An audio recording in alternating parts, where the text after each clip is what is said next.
Shalom saudara yang kasih Tuhan, Merry Christmas dan selamat menikmati suasana Natal.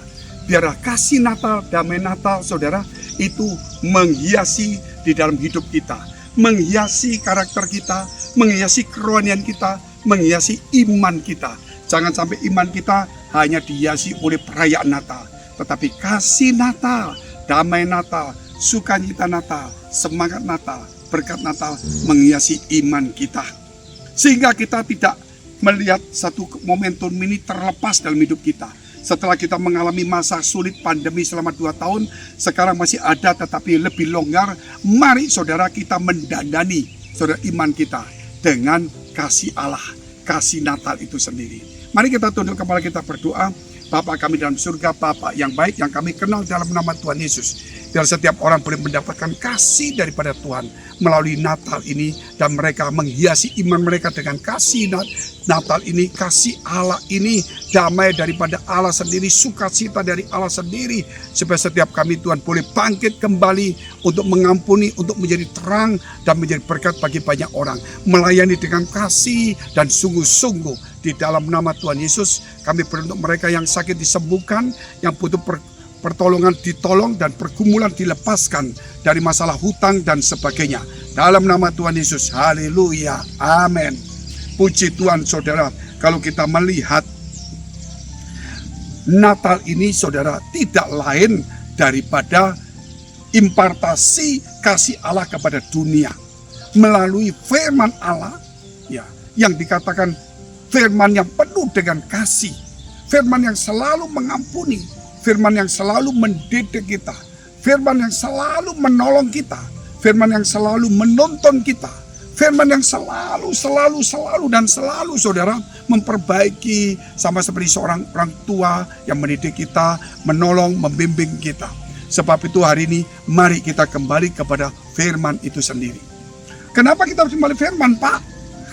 Saudara, karena kita tahu bahwa Yesus itu lahir dari firman. Dan dikatakan bahwa firman telah menjadi manusia, Yesus Kristus. Kita menerima Yesus, saudara. Manusianya yang mati bagi dosa kita, darahnya turun. Tapi kita tidak pernah menerima firman Yesus itu sendiri.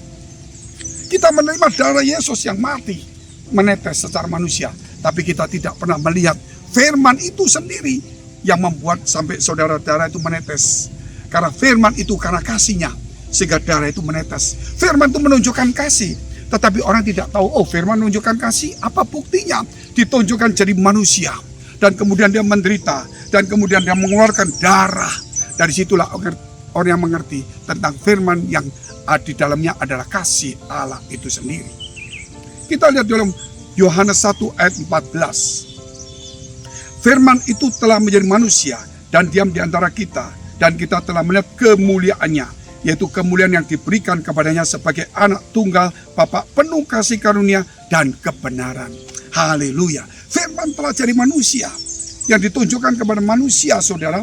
Dan itulah dikatakan kemuliaannya, yaitu kemuliaan yang diberikan kepada Yesus Kristus sebagai anak tunggal Bapa. Untuk apa? Penuh kasih karunia dan kebenaran.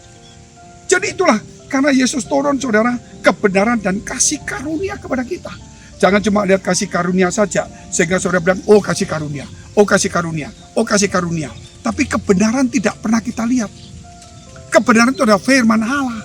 Kasih karunia adalah bagian kasih Tuhan kepada kita untuk mengampuni dosa kita. Dan kasih itu kita terima, maka kita melakukan kasih itu, itulah kebenaran. Banyak orang berkata, oh kasih karunia, grace. Kita nggak perlu macam-macam karena kasih karunia, semua kasih karunia. Dia lupa untuk menerima kasih itu dan masukkan dalam hidupnya kasih itu dan diterjemahkan dalam perbuatan, itulah kebenaran. Kalau kita coba menerima kasih karunia, itu doktrin. Memang kita diselamatkan karena kasih karunia. Tetapi dalam kasih karunia itu ada kebenaran. Kebenaran itu apa? Kasih Allah mengampuni dosa kita. Sehingga kasih itu, saudara, yang harus kita ingat. Bukan cuma pengampunan dosa, itu bicara kemurahan Allah.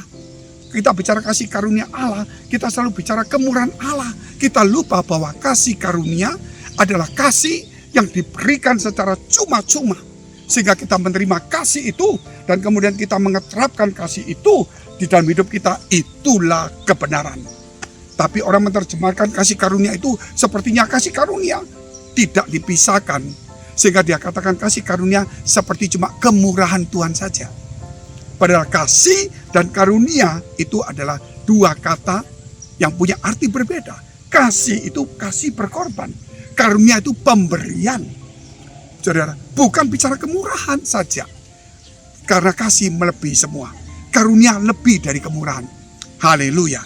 Mari saudara hari ini jangan menganggap enteng saudara. Jangan salah menafsirkan. Sebab itu dikatakan bahwa dia mencerminkan kemuliaan Allah. Sebagai anak tunggal Bapa. Penuh kasih saudara. Kasih Allah.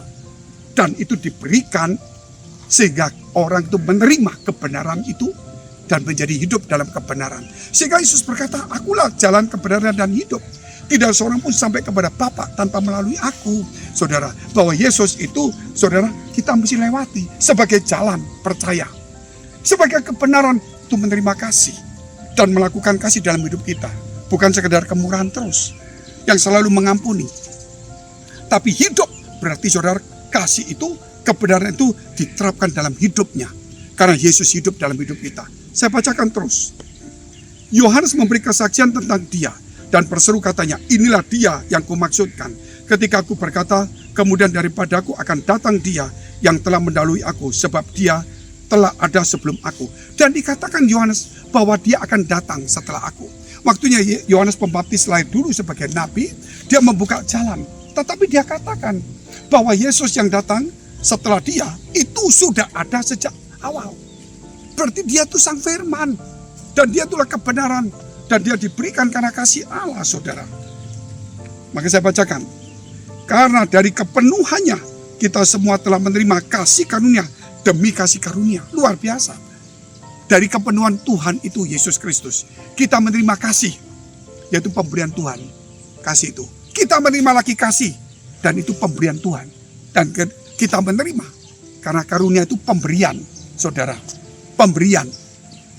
Kasih itu kasih Allah. Jangan sampai salah saudara. Ya, itu harus diperhitungkan baik-baik. Saya tidak menentang doktrin. Semua doktrin itu baik, tetapi tidak lengkap kalau kita tidak melakukan kasih ya di dalam hidup kita. Semua doktrin itu baik, tetapi kalau tidak ada kasih Allah dalam hidupnya, doktrin tetap doktrin menjadi agamawi.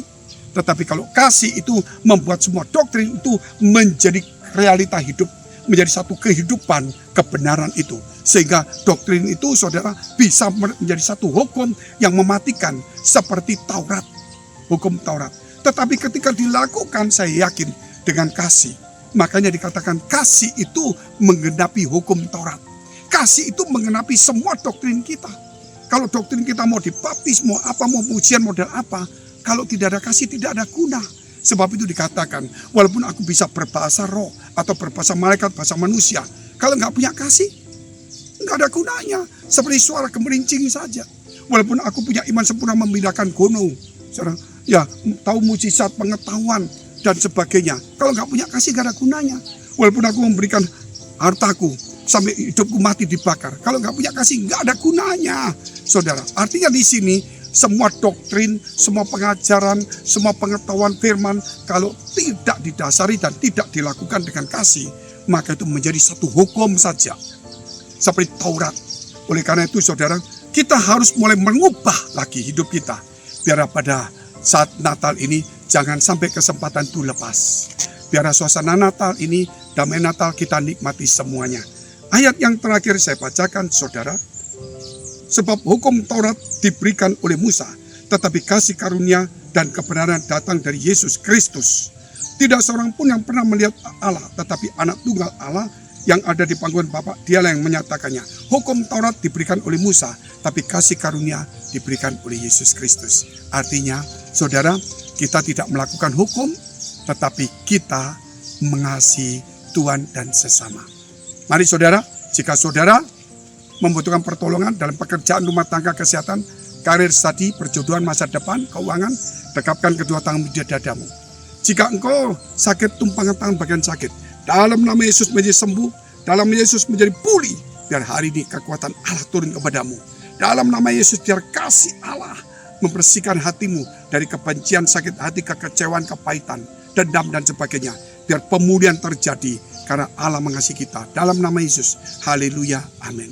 Jika saudara masih membutuhkan pelayanan doa dan konseling, silakan hubungi nomor tertera di bawah ini. Tuhan Yesus memberkati.